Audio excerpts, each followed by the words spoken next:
Ya estamos de regreso en Médicos en Acción, siendo exactamente, les digo, las 7:17 de la noche.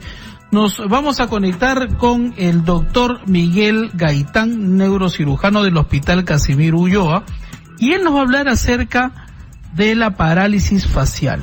¿Qué es la parálisis facial? ¿A qué se debe? De repente usted ha visto a algún familiar que ha sufrido de esta parálisis facial y por ahí le han dicho, es un tema de estrés, debido a mi estrés, no le habrán comentado, o un problema viral y por eso tengo la parálisis facial, ¿no? Pero el doctor Miguel Gaitán el día de hoy nos va a decir a nosotros, ¿no? Nos va a enseñar más acerca de esta enfermedad. Doctor, ¿cómo está? Bienvenido a Médicos en Acción. Exitoso. Hola, ¿cómo está? Buenas noches. Un gusto saludarlo y poder participar en su programa, a sus órdenes. Doctor Miguel, a ver, la parálisis facial es vamos a decir casi frecuente, ¿no? Hay muchas personas que llegan a sufrir de este problema. ¿A qué se debe, doctor, este suceso? Bueno, las parálisis faciales son una entidad neurológica, sí, con relativa frecuencia, ¿no? Usualmente se encuentra, de todas las parálisis faciales, las que predominan un 60-70% son de parálisis faciales de un solo lado. La más frecuente es la parálisis de Bell, que le llaman, ¿no? Es una parálisis que se va instalando progresivamente. Pero bueno, definamos primero qué es una parálisis facial. La parálisis facial es cuando existe una alteración que produce la ausencia completa, ¿no?, del movimiento de los músculos de la cara, ¿no? Básicamente de los de la mímica facial. Entonces, por ejemplo, se va a poder evidenciar que el paciente va a perder la movilidad de los músculos, por ejemplo, de la frente, de los párpados, ¿no? Inclusive de los labios, ¿no? Pero eso es lo que sucede. Las causas son múltiples, ¿no? Inicialmente las que encabezan son las parálisis productos de traumatismos, ¿no? Luego vienen las parálisis por afecciones infecciosas, en el caso de los virus, ¿no? El virus del herpes. También hay causas tumorales, cuando existen tumores dentro de la cavidad craneal, ¿no? En la parte posterior. Pero se acompañan también de otros síntomas, ¿no? Entonces, cuando se produce una parálisis facial, existe una desviación, se pierde la simetría de la cara, ¿no? Y existe una desviación de la cara hacia el lado sano, ¿no? Como el lado enfermo ha producido que los músculos ya no puedan o pierdan la movilidad, entonces el lado sano tiende como a jalarlo, ¿no? Hacia su lado, pues, ¿no? Y eso hace ver que la cara pierde la simetría, ¿no? Bueno, sí, es cierto lo que usted menciona, doctor, ¿no? Y en ese momento muchas personas no saben qué cosa les está pasando. Para empezar, Claro. Es una reacción, mucha gente se pone muy nerviosa, ¿no? Muy tensa, porque es una nueva reacción, ¿no? Es algo que no conoce. ¿Hay alguna manera o existe alguna manera, doctor, de saber que yo soy un candidato a tener este problema, a sufrir de una parálisis facial? O sea, ¿hay algunos síntomas que yo deba de considerar, algunas alertas que se vayan presentando?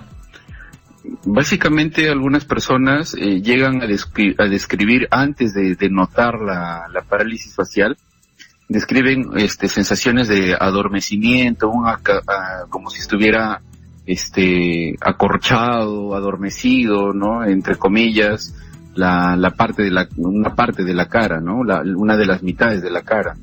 Entonces, eso es lo que refieren, y posteriormente se va instalando el déficit motor, ¿no? Ya se va instalando la asimetría facial que estuvimos comentándola. Existe de repente algún mayor grado de asociación con pacientes, por ejemplo, que tengan algún tipo de afecciones cardíacas, pacientes que son diabéticos, ¿no? O que, por ejemplo, hayan padecido de herpes zóster, ¿no? También. Básicamente, en esos pacientes hay que tener un poquito más de cuidado, ¿no? Pero, mire, la parálisis facial puede ser de dos tipos. Una parálisis facial periférica y una parálisis facial central. La parálisis facial central, que es la que más tiene más relevancia en cuanto a la afección, porque ya afecta, nos referimos a central, aparte del cerebro, puede ser, o algún tumor que puede existir en la fosa posterior. Cuando la parálisis es periférica, nos referimos básicamente a alteraciones que se estén produciendo en el nervio, ya no en el cerebro, ni en la fosa posterior, ni en la parte posterior, sino ya en el nervio que sale del cráneo, ¿no? Que ya sea como producto de inflamaciones, de alteraciones vasculares que puedan existir, o traumatismos, se produce una disminución de su funcionamiento, ¿no? Que se va instalando en forma brusca o en forma progresiva. Cuando la instalación de la parálisis facial periférica es brusca, es de peor pronóstico, ¿no? A diferencia de una parálisis facial que se va instalando, pues, con las horas, con los días, ¿no? Entonces, tiene mejor pronóstico, ¿no? Eso es lo que podemos ver. Perfecto, muy bien. Entonces, doctor, ¿cuál sería el tratamiento después de haber sufrido esta parálisis facial? ¿Cuál es el tratamiento? Claro. Bueno, inicialmente hay que identificar la causa. Primero, como les digo, si es que es de una instalación progresiva, lenta, entonces hay que indagar siempre las causas de causa central, ¿no? Las parálisis faciales de causa central no solamente se van acompañadas de alteraciones del funcionamiento de los músculos de la cara, sino también de otras partes del cuerpo, ¿no? Entonces allí habría que pedir estudios de imágenes, inicialmente una tomografía, ¿no? Con contraste, o una resonancia en su defecto, ¿no? Dependiendo del lugar donde nos encontremos y de acuerdo a la accesibilidad del paciente a estos servicios de imágenes. Luego, de identificar la causa, ¿no? Hay que ver el resto de cosas, ¿no? Estudios, pues, de trastornos metabólicos, trastornos cardiovasculares, o afecciones, o infecciones, ¿no? En los pacientes. Doctor, una persona de 20 años, 30 años puede sufrir una parálisis facial. Así es, sí. Hay afecciones virales, ¿no? Que producen, por ejemplo, como por ejemplo la tuberculosis, sífilis, meningitis, ¿no? El herpes, también puede llegar a producir, las hepatitis también pueden llegar a producir, afecciones. Pero básicamente en los pacientes jóvenes, se produce por esto, ¿no? Por afecciones infecciosas, básicamente. Pero muy importante, como le vuelvo a repetir, es el tiempo en que se va instalando la parálisis facial. Usualmente las parálisis faciales bruscas están asociadas con traumatismos, ¿no? Por ejemplo, caídas, ¿no? Inmediatamente el paciente presenta ya el déficit motor después del trauma, nada más se ve la simetría facial. Esas parálisis son las de peor pronóstico porque son de imposible recuperación. Hay tratamientos de cirugía, de reinervaciones, todo, pero que, bueno, acá en el Perú todavía no se ha podido lograr, no se hacen aún las microcirugías de esa parte del nervio. Pero cuando la instalación es lenta, ¿no? Entonces, es de mejor pronóstico, ¿no? Por ejemplo, pacientes que en la mañana amanecieron con un poco de adormecimiento, entre comillas, ¿no? En la cara, y posteriormente van notando que ya no pueden cerrar muy bien los párpados, ¿no? Como que el ojo queda entreabierto, que la boca se desvía hacia un lado, sienten que la saliva, resbala por el lado afectado, ¿no?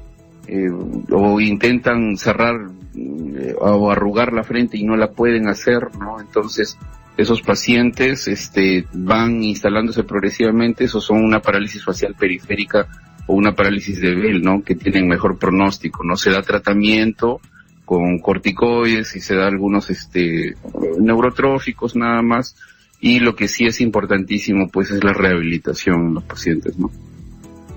Perfecto, muy bien, doctor. Muchas gracias por acompañarnos el día de hoy en Médicos en Acción. A usted, bien, gracias. También. Estuvimos con el doctor Miguel Gaitán, neurocirujano del Hospital Casimiro Ulloa, hablando justamente acerca de la parálisis facial.